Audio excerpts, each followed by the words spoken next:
जितने लोग आस्था चैनल पर सुन रहे हैं और जितने लोग फेसबुक यूट्यूब पर सुन रहे हैं और जितने लोग इस पंडाल में सुन रहे हैं और इस पंडाल के बाहर 7 स्थान शिवलिंग के बताए हैं जहां पर भूल से भी अगर कोई चंदन की उंगलियां लगा देता है, 7 स्थान ऐसे हैं जहां चंदन की मात्र उंगलियां लगा देने से ही शिव पितृलोक के पितरों को मुक्ति प्रदान करके बैकुंठ लोक का निवास दे देते। 7 स्थान।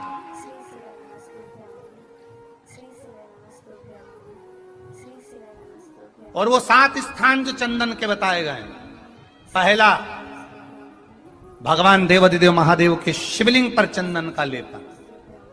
समझ लेना जरा बहुत अच्छे से। आपको लगता है स्वप्न में कोई मुर्दे दिख रहे हैं या कोई जल रहा है या कोई मर रहा है या कोई चला गया है, ऐसा भय लगता है। बच्चों को मानी भेजूंगी ऐसा हो जाएगा, पति को मानी भेजूंगी ऐसा हो जाएगा, कोई हमारे कोई गलत तो नहीं कर रहा है, आपको लगता है। 7 स्थान चंदन के बताएं हमारे। पहला शिवलिंग, दूसरा जहां गणेश जी का स्थान है, मालूम है ना सबको? जम के बोलो जरा, मालूम है ना सबको? जहां गणेश जी का स्थान है वहां अलग से गणेश जी बैठे, वहां नहीं। शिवलिंग में जलाधारी के ठीक सामने राइट में गणेश, लेफ्ट में कार्तिकेय, बीच में अशोक सुंदरी। तो पहला चंदन बाबा के शिवलिंग पर, दूसरा गणेश जी पर चंदन की उंगली, तीसरा षडानंद कार्तिकेय पर चंदन की उंगली, चौथा अशोक सुंदरी पर चंदन की उंगली, पांचवा जलाधारी पर चंदन की उंगली, छठा जो शिवलिंग का जल बह रहा है इसके ठीक विपरीत की ओर चंदन की उंगली, और 7वां चंदन नंदी के मस्तक के ऊपर जो 2 सींग लगे रहते हैं उस पर चंदन की उंगली। ये कब लगाई जाती है? या तो अमावस्या के दिन। आपको लगता है कि हमारे पूर्वजों का उद्धार नहीं हुआ, हमारे पूर्वजों का कल्याण नहीं हुआ, कहीं अधोगति में कोई चला गया है, उसका बस एक बार, रोज नहीं जरूरत है, प्रतिदिन जरूरत ही नहीं, महीने में एक बार अगर अमावस्या के दिन भी आपने चंदन के थोड़ा सा चंदन अगर मेरे देवाधिदेव महादेव को 7 स्थान पर समर्पित किया है। अशोक यहाँ पर वर्णन कर रही है, मैना, धन्य और कला की कथा कह रही है। तीनों ने सनकादि ऋषियों से मांगा। चंदन भगवान को अति प्रिय होता है और चंदन ही एक ऐसा होता है जो पितरों को भी प्रिय होता है, जिसका स्पर्श मात्र लगने से पूर्वजों का कल्याण हो जाता है, वो चंदन। तो आप लोग जो पशुपति व्रत कर रहे हो या कोई भी उपास करते हो, कई लोग कहते हैं हमने करा नहीं हुआ। क्यों नहीं हुआ? उसमें हमारी गलतियों को हमें छाट। ये देखिए,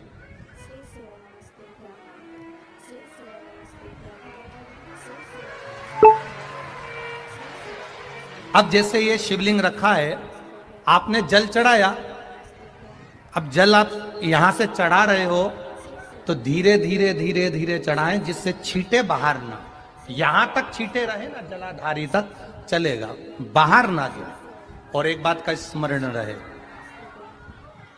यदि बेलपत्री, फूल, पत्ती जल चढ़ाने के बाद ये सब अगर नीचे गिर जाए, जलाधारी पर गिर गया या नीचे उतर गया, तुम्हारा पूरा जल चढ़ जाए, तुम्हारे पास में चंदन नहीं है, अबीर नहीं है, गुलाल नहीं है, कुछ भी नहीं हो, तो भी अपने हाथ की 3 उंगलियों से रेखा 3 खींचकर और फिर जो माला आदिकादिक भगवान की रखी थी उसी से भगवान का वापिस पूरा श्रृंगार कर कर फिर वापिस आइए, भगवान को पूर्ण श्रृंगार।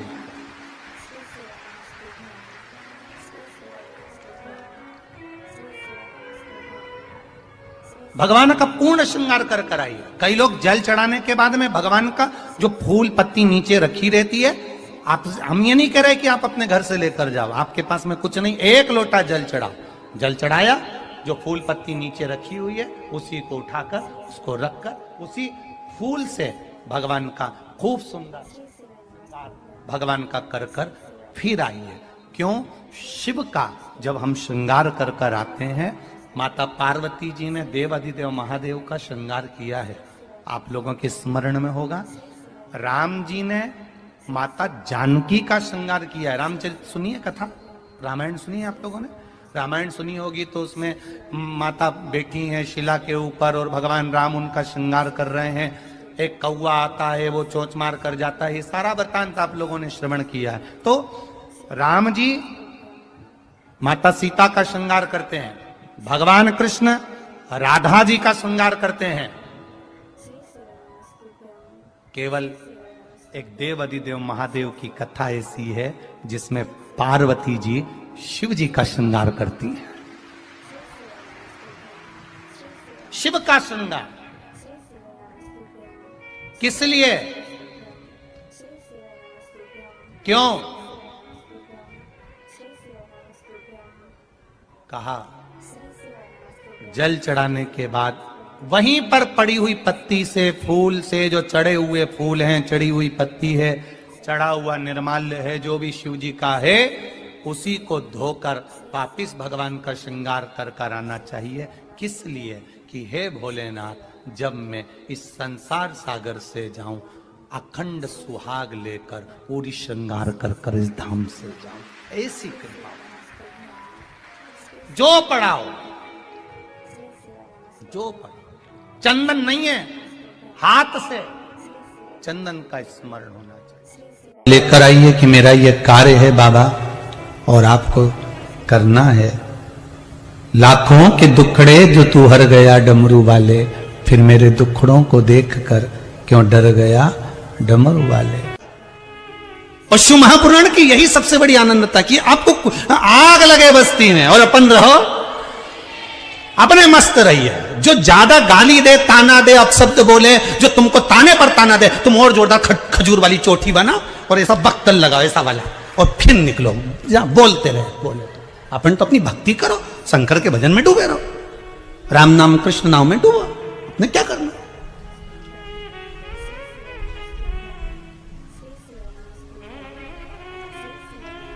महाराज, राम की दृष्टि में शंकर बड़े हैं, शंकर की दृष्टि में राम बड़े हैं, कृष्ण की दृष्टि में शिव बड़े हैं, शिव की दृष्टि में कृष्ण बड़े हैं। क्योंकि भगवान कह रहे हैं मुझसे बड़ा मेरा भक्त होता है, भक्त मुझसे बड़ा है। तो जो भगवान की भक्ति करता है भगवान उसको बड़ा समझ लेते हैं।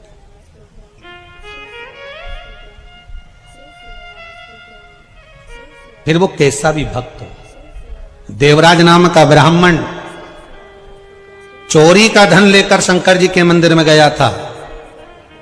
ब्राह्मण देवता कथा सुना रहे थे और एक क्षण की कथा उसके कानों में पड़ गई और वहां से वो चल दिया। अब जो ब्राह्मण देवता कथा सुना रहे थे उनको क्या मालूम था कि चोर है, वो तो भक्त समझ रहे थे।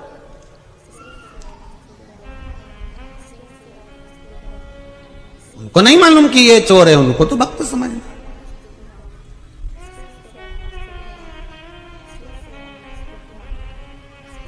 जैसे बेलपत्र के वृक्ष के नीचे चढ़ाया गया पानी हमारे पितरों को प्राप्त हो जाता है, शिव जी को चढ़ाया गया पानी 33 कोटि देवताओं को प्राप्त हो जाता है। उसी तरह भगवान देव अधिदेव महादेव को समर्पित करा गया एक बेलपत्र 3 लोक के हमारे संपूर्ण देवी देवता जो भी विराजमान है उन सबको प्राप्त हो जाता है। जल की बड़ी महत्वता है कि जल शिव जी को जब चढ़ाया जाता है, जल जब हम बेलपत्री के पेड़ के नीचे चढ़ाते हैं, पीपल के वृक्ष के नीचे जल चढ़ाते हैं, आंवले के वृक्ष के नीचे जल चढ़ाते हैं, तो उसकी कितनी कितनी महत्वता होती है, उसकी कितनी मूलता है। दुनिया के लोग भले ना समझे पर उसमें पहले का नियम है हमारा, पहले जो भोजन होता था, भोजन बनता था, उसमें आंवले की खटास डाली जाती थी। आज के जमाने में तो लोग टाटरी डाल दें, नींबू डाल दें, ये सब बात की बात है। आंवला इसलिए डालते थे क्योंकि हड्डियां मजबूत रहती थी। अब आज के समय में तो कहाँ लोग बस वो च्यवनप्राश मिल जाए आंवले का तो खा लेवे, पर नियम अगर माताएं बनाए कि आंवला नवमी पर आंवले के वृक्ष से आंवले लेकर आवे, आंवला नवमी के समय पर बहुत आंवले आते हैं तो उसके बाद में उसके पहले कभी भी ले आओ, और आंवले इकट्ठे कर कर वही जब दाल सब्जी भाजी बनाओ उसमें पटक दो थोड़ा सा एक आध आंवला, तो उसका जो रस तत्व है शरीर की हड्डियों के लिए भी अच्छा। तो हमारे यहाँ बेलपत्री का वृक्ष, पीपल का वृक्ष, आंवले का वृक्ष, इन तीनों जगह पर जो जल चढ़ाया जाता है उसकी महत्वता भी हमारे यहाँ दर्शाई गई। प्रैक्टिकल करना, जब जिस दिन लगे कि व्यापार ठीक नहीं चल रहा, आज लगे कि आज पैसा चाहिए और आ नहीं रहा, आज तुम्हें 5,000 की, 10,000 की, 50,000 की, 1 लाख 5 लाख की जरूरत है और कहीं से आवक नहीं है, भगवान कहीं ना कहीं से आ जाए ऐसी कृपा, तो कुंदकेश्वर महादेव का नाम लेकर एक पुष्प उसका अंतर कर दो, जिस जगह से तुम कमाते हो, जिस जगह पर, जिस गादी पर, जिस कुर्सी पर तुम बैठते हो उसके सम्मुख में उस पुष्प का मुख बाहर होना चाहिए, उसकी डंडी, उसका जो डंडी का भाग है वो हमारी ओर, हमारा आकर्षण। जैसे भगवान को जो फूल देते हैं, आपको मालूम होगा ना, भगवान को जो पुष्प देते हैं तो पुष्प का मुख कहां रखते हैं? भगवान की ओर, ठीक है। मतलब जैसे भगवान गोपाल जी बैठे हुए हैं तो भगवान को अगर आप पुष्प दोगे तो फूल का मुख किधर रखोगे? भगवान की ओर। डंडी का मुख किधर रखोगे? अपनी ओर। उसी तरह जब अपने कार्य की सिद्धता के लिए अपन कोई कार्य कर रहे हैं, किसी को देना है हमको, तो ये पुष्प का मुख बाहर की ओर रखना। हमको जब काउंटर पर रखे तो सम्मुख रखे कि इससे हमें कुछ प्राप्त हो। पर दुनिया के लोग उल्टा फूल चढ़ाते हैं भगवान को। तुम हमेशा देखना, शंकर जी के मंदिर में जाएंगे तो जो शिवलिंग होगा ना शंकर भगवान का, जितने पूजन करने वालों को देखोगे ना, ये शंकर जी का शिवलिंग, तो फूल कैसे चढ़ा के आएंगे? ऐसे जमा के आएंगे, डंडी भगवान की ओर कर देंगे, फूल अपनी ओर कर देंगे, ऐसे भगवान को चढ़ाएंगे। फूल का मुंह अपनी ओर, डंडी का मुंह तुम्हारी ओर, मतलब कांटे तुम्हें चुभे, हमें तो अच्छे। लोगों को पुष्प चढ़ाना भी नहीं आता, पुष्प भगवान को देना चाहिए। बोलो रे भाई, भगवान को रिझाने के लिए कितने फूल भगवान को देना चाहिए?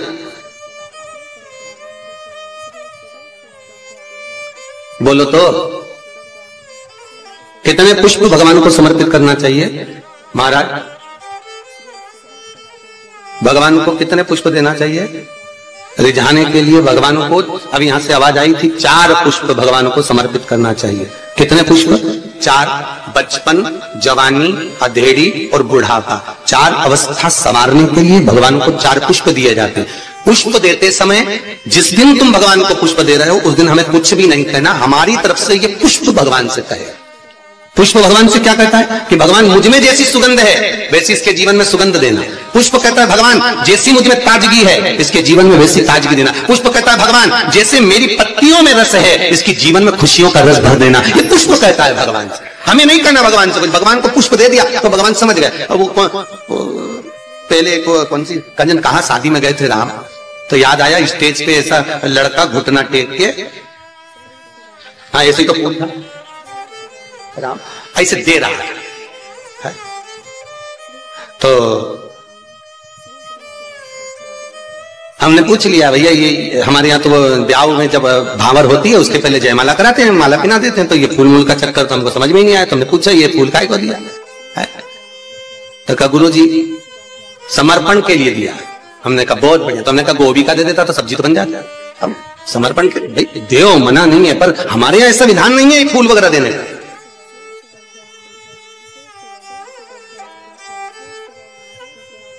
आप भले दुनिया के दिखावे के चक्कर में कुछ भी करो वो अलग बात है, पर हमारे शास्त्रों में ऐसा कोई प्रमाण नहीं कि पुष्प आप किसी संसारिक मनुष्य को दे। पुष्प अगर दिल से कुछ देना है तो वो भगवान को दो, भगवान को समर्पित करो। हाँ कोई गुरु है, सतगुरु है, हम तो उनके लिए भी कहेंगे अगर कोई गुरुजन आया तो उसको पुष्प देने की जगह पत्तियां निकालकर उसके चरणों में बिछा दीजिए महाराज, गुरु के चरणार। जैसे शबरी अम्बा, आप ही की यहाँ की शबरी अम्बा रोज सेज बिछाती थी, बुआरी काटती, लगाती, भगवान के लिए सेज बिछा कर रखती। भगवान आएंगे इंतजार करती, बाट जोती आएंगे, और भगवान आए, भगवान प्राप्त हुए। और जब शबरी अम्बा के दरवाजे पर जैसे भगवान के लिए पुष्प बिखेर देती है, आप भी गुरुजन के लिए, परमात्मा के सुख के लिए। आप ये नहीं कि भगवान को बहुत कुछ दो, भगवान को अगर 4 पुष्प भी दे रहे हो तो बहुत है, और पुष्प भी नहीं तो एक पंखड़ी भी आप भगवान को दे रहे हो तो भी चलेगा। तो यहाँ तो शिव महापुराण में तो ये भी नहीं लिखा कि पंखड़ी भी दो, शिव महापुराण तो कहती है अपना दिल दो भगवान। क्या दो? अपना मन, अपना हृदय भगवान को दे दो। भगवान को संपदा नहीं, धन नहीं, दौलत नहीं, सत्ता नहीं, तुम्हारा वैभव नहीं, कुछ भी नहीं चाहिए। जो तुम पैसा चढ़ा रहे हो वो भी भगवान को नहीं चाहिए, जो तुम वस्त्र चढ़ा रहे हो वो भी भगवान को नहीं चाहिए, जो तुम आभूषण चढ़ा रहे हो वो भी भगवान को नहीं। भगवान तो करें हृदय दे मुझको, निर्मल मन सो मोहि पावा, आपका चित्त मुझे दे, और वो भी अच्छा देना। देखो हृदय भी देना तो अच्छा देना है, और भगवान को वो दो जो भगवान के पास में नहीं है। हम भगवान को वो देते हैं जो भगवान के पास में। लिया जरा वो फूल ले जाओ, भगवान को गेंदा का फूल चढ़ा दो, माला चढ़ा दो, ये चढ़ा दो। तो भगवान को, भगवान से भी तो पूछो तुम्हें अच्छा क्या लगता है, बताओ हम तुम्हारे लिए वो लेकर आएंगे। कभी भगवान से कहो जाके, अरे भाई तुम्हारे पास में अगर लाल कलर की साड़ी है और कोई तुम्हें लाल कलर की साड़ी दे दे तो तुम तैयार करोगी क्या?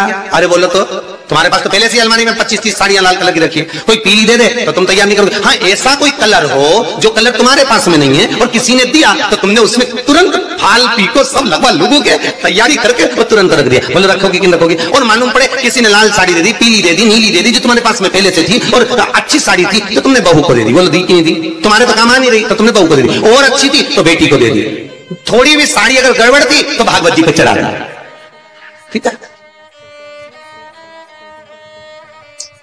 तो भागवत पे चढ़ा होता है।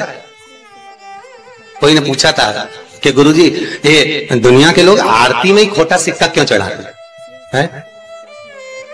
मंदिर में लोग खोटा सिक्का क्यों चढ़ाते? फटा हुआ नोट, खोटा सिक्का मंदिर में चढ़ाएंगे, धर्म की जगह पर चढ़ाएंगे, अच्छी जगह पर कहीं नहीं देंगे।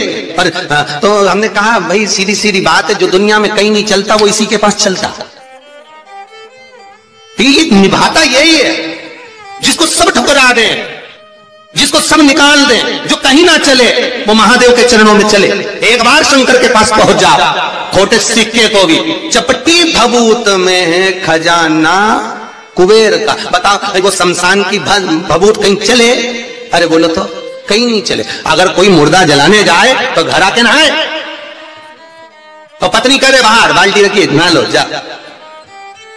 और अगर ऐसे ही घुस जाए घर में फिर देखो तुम्हें तो अक्ल ही नहीं है, मुर्दा जला के आए हो, पूरी अक्ल वहीं पे छोड़ी आए के शमशान में। बाहर जाओ नहाओ, कपड़े भी वहीं छोड़ दो, वहीं गीले करो, जिस गाड़ी पर आए गाड़ी पर भी पानी डलवा, चप्पल भी गीली करो, मोबाइल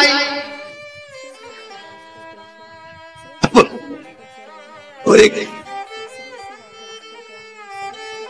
पता नहीं बोली धीरे से मारा तो मैं पानी छीट दूंगी। अब विचार करना, वो शमशान की रात कहीं नहीं चले पर एक ही को चले। किसको? महादेव। वो उसके पास ऐसी चले कि वही भस्मी करोड़ों की हो जाती है।